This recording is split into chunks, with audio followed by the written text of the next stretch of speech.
G'day guys, welcome back. I'm Sean, this is Mark, and we're going to be talking about body language and the best use of space, in particular with NLP and sales techniques. Yes. So I guess first one, comfortable space, right?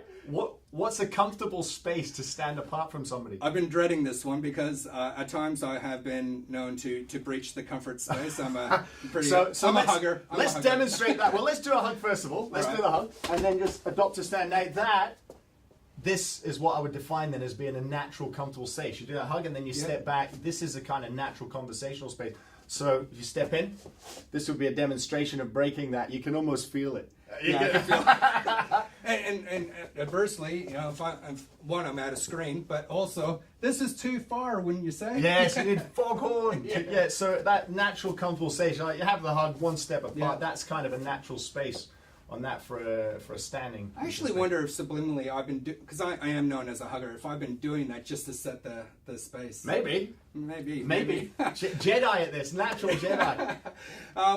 Okay, this is all about body language, and I know this is an old subject, and there's a lot of content around that. But it's amazing how much the fundamentals are missed. And again, sometimes we're too much in here. We're not paying attention to the other individual and the cues and clues that they could be giving us. Yeah. So, do you want to start from the bottom up? Yeah, sure. And I know you love the feet one. Why don't you start with the feet? Actually pointing in another direction. On this camera too, angle straight on to Mark. In fact, in most engagements, there's, whether it be sitting or standing, it works both ways. If you actually get a look at their feet, a little bit more difficult when you are sitting. Don't go poking underneath the table. That's just weird. But if you can get a glimpse at someone's feet, you'll actually be able to see where they're putting their focus. Yeah. Now, I do have one foot pointing out here because, why? I'm talking to cameras. All right, so I'm dividing my attention into 2 points here. Yeah. But you'll be amazed on how much this happens in meetings, in particular if someone's short on time. Yeah. And they go, okay, I got 5 minutes. Yeah, go ahead. And their whole body is going, not just their foot, but they're, all right, quick.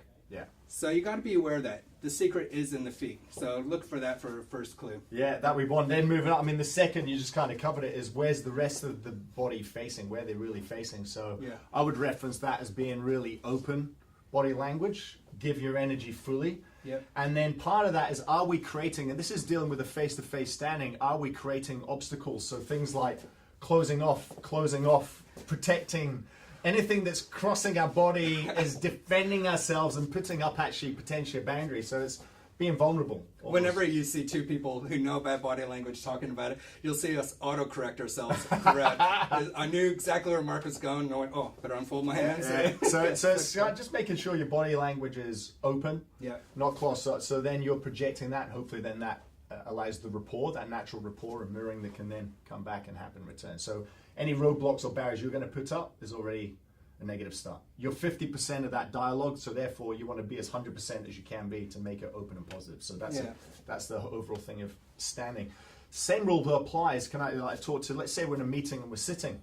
Yeah. So it's even things like if we're sitting down, table. Yeah, there's a table, but often a lot of people when they have a meeting, they have the meeting like this, which is fine. It's face to face. Yet also it's a subtle thing that in itself could also be a boundary or a barrier. Yeah. And so often if you can sometimes, it's not so weird, but to sit side by side, particularly if you're showing and sharing, it's a good reason in itself or an excuse too. But then that's almost the messaging there is subliminally that I'm by your side, I'm not opposing you. Yeah, not adversarial. I'm here beside you working through this problem together. Yeah, that's a great one as well. I remember learning that a few years ago, particularly if you're in a business where there's more than one representative from your organization, you're dealing with an opportunity, you've got yourself and a colleague. It's great that you actually do side yourself next to your opportunity because it's almost like you're putting yourself in their shoes and in their corner versus two of you being adversaries. Yeah. So it's simple things like that can really break down the roadblocks and barriers that are unspoken. You're absolutely right. I use that technique a lot, especially when there's multiple. They want to feel like someone's on their side. Yeah. I mean, these are words. These are clues. It's where they come from. By my side, got your back. It's right there with you. Yeah. They're all subtle, but very important. There's also talking about the openness. Can we talk about the facial expressions? Oh yeah, go for it. Like you started off, I'm looking at yours right there. Tell me what you're thinking with that one. I'm thinking about the uses of smiles, acceptable uses, and eye contact. Yeah. okay, there can be overuse and not enough. Absolutely. So that's a good one in itself. There are people, and this links in definitely to behavioral sciences, right? If you've done DISC and all this sort of profiling, it's fair to say that because of our type of how we function, some people are naturally more open with their body language. They're naturally more animated with their expressions. Some people wear their heart on their sleeve.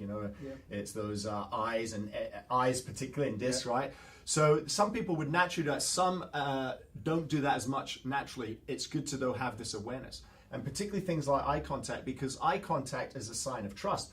If you can't look somebody in the eye, the subliminal message there is it's breaking trust. It's like, do you believe what you tell them, or are you actually telling them the truth? Whether you like it or not, there could be this perception. Avoidance. Avoidance, yes. Yeah. So it's really important, if you're not naturally somebody that engages by looking in the eye, it's great to catch yourself and do that, because that is a rapport, trust, and a belief piece right there. And that's not the same as staring somebody down, right? It's like, because that's also just weird.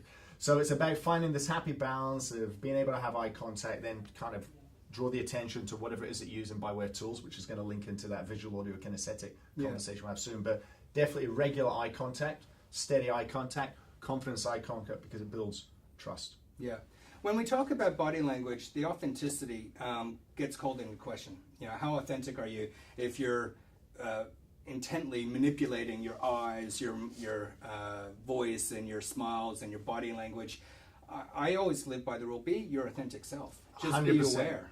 Absolutely. Being, I love it. Authenticity, a chapter in my book. Authentically you. Catch yourself up. You skill yourself. Catch yourself, but be authentic. Absolutely. I mean, that whole thing you said about smiles. There's another one. It makes me think. When you go on flights and airplanes and the hostess and stewards are amazing, and yet if I rewind a few years, you knew that when you're getting on and they're smiling, going, welcome aboard, great to have you, they're saying the same line to 100 people right behind you, and it doesn't always come across. I thought it was just me. I know, right? Doesn't, and it's not that they don't mean it, but it doesn't necessarily come across with the same authenticity. It's just that subtle thing that if you're saying it with the natural energy that you have and you mean it, you can tell. It comes across. So that, I love that word, being authentic with your energy, because that's what body language is. It's directing your energy, giving your energies, directing that energy with the unspoken, and sometimes a few words to rank it. So when we talk about that last chapter that we just covered, we talked about headspace and the energy you're going in with. Yeah. I think it's a really good idea to, before you walk in, check yourself in the window, not in a vain way, but just think about how you're standing, your posture, what's the energy you're going in, because your body language is going to give off so many clues. How many seconds? I mean, it's debatable on how quick people start formulating opinion, but 7-10 seconds? Exactly. Again, there is a science that says unequivocally it's this long, but you are making an impact in the unspoken. There's no doubt about it, or in those initial few moments. You mentioned something also about barriers, and this is a good one. In particular, if you're in real estate or in liquor sales, which was my background, people standing behind the counter, and you got to remember, getting visited by reps every day, quite a few of them, and they just sit behind the counter, and it's a big physical barrier. One of the best things you can ever do is get them out from behind the counter. It changes their whole persona and their way of receiving. Because that's that barrier. You're getting rid of the barrier between you. You're now on the same side or same core, 100%. So think about that as well, because body language is two ways of communication, and it's not just one. So whilst you're controlling yours, and it's the only thing you can control, you can influence others to help change theirs. Things by touching appropriately, or engaging with them appropriately, or directing their attention appropriately, but it has to be conversational. It has to be out one-on-one. I mean, it's funny, you say you're a natural hugger, so am I. Some people aren't, though. So even some people just doing this, simple things like this, can put some people off. So there's clues you can pick. That's a better awareness beyond the scope of this short vid, I guess, is understanding to learn behavioral types and pick them quickly. You'll pick which ones you can and can't do this with. But as a general rule of thumb, the ones that are more animated, they lean in and let them steer it. I would say as well, a couple things with nervous gestures, body language as well. Some people have nervous gestures, and that's something I get asked about often. So, whether you got a pen and you fiddle with a pen, or you press the pen lid and or you're doing something weird with your hands, right? I would say a quick tip around that is once you identify whatever that nervous gesture is, then challenge it by taking it out of the equation. If you find that you're somebody that fiddles with the pen and it's an off-putting thing, then get rid of the pen, because you're not going to sit and do this with nothing in your hand. You're doing it because you've got the prop there. So challenge the nervous gesture, challenge that body language that you find is off-putting, and take it out of the equation as best as possible would be a quick tip of that. And if you're not comfortable asking someone else to, assess you as you're giving through a sales presentation, use your iPhone, get a video camera, just do a sales presentation to a camera like we probably both did in the beginning of our careers. Is you'd be amazed what you pick up on and what sort of hand gestures you do, things you say like ums and ahs and all that sort of stuff. And that can happen even for people that present all the time. If you're thinking, it can happen sometimes.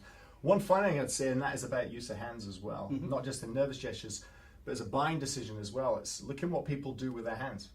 So when people are putting their hands like crass, it's actually decision, like they're pondering, they're making the decision. It's kind of decision making time. They got power. There's some positives around that as well. So not all hand gestures are weird. This sort of thing is not exactly cross, but if I'm facing you and my hands are pointing up, I'm pondering now. It's kind of a positive sign. It's a positive sign. Yeah, which is almost like positive sign, like a namaste, really. You think about it that way. Yeah, the hands pointing up. So if you ever have someone, you're sitting across the negotiation table and they're sitting there going, I don't know, it feels like I've got some work to do or some decisions, you're actually on the right track. Yeah. Whereas if they go, I'm not interested, this is not going to happen, you got a lot of work to do in that instance. That's like done. Yeah. So I think some quick summary tips there would be eliminate the boundaries, eliminate the barriers, really be more consciously open with your body language because you're half of that communication equation, so therefore being 100% your best is going to increase the odds. So eliminate all those, be as open you can, be as present you can, make sure regular eye contact but not weird, comfortable body space. Unless you've picked the type of person as a toucher, it's probably best to just do it with warmness. Start with a handshake. Yeah, exactly. And that's another one in itself, the memorable handshake. Here's a quick one. If you, this sort of handshake, I'm now submissive, my hand's below. So I'm versus this one is I'm now trying to dominate, versus this one is side by side, and this one is supporting, like bringing in with the other hand, like a supporting handshake. So firm, equal, supporting, just simple things like that, which is a way of engaging that kinesthetic tape without being a hug and all this. If you're a leader within your business, this is the best handshake you can give. An equal one with a grab on the shoulder, well done. There we go. I feel warm and fuzzy already, Sean. What did you just do to me? The other thing I was thinking about with body language is that a lot of people tend to overcomplicate it. But I think just everybody already knows the answers. You feel it. Yeah. You actually energetic. It's like when you walk in a room and you know the energy's off. Like you're energetically feeling it. And we are hardwired with these. It's sometimes just being a little bit more conscious to listen to that intuition around it. That's what it comes down to, I think, in a simple way. If we said to you guys, watching on the TV right there, say, I want you to think about what the body language of someone feeling extremely confident would be. You'd probably say standing up straight, chest out, shoulders back, and just real, big, expressive. We know what it is. Now think of the other side. If someone was shy and timid, you already know what that is. It's someone who's head down, avoiding eye contact, shying away. We already know. So think about what it is you want to portray. Make sure you're getting yourself into state. We'll get to that, And we're going to cover that in the next episode. But be aware. And that's why I say check yourself out in the mirror of the window before. It's really upright, important. standing, posture, you can project the best version you can be for that. Stick around, guys. We'll talk about getting into state next. Cheers.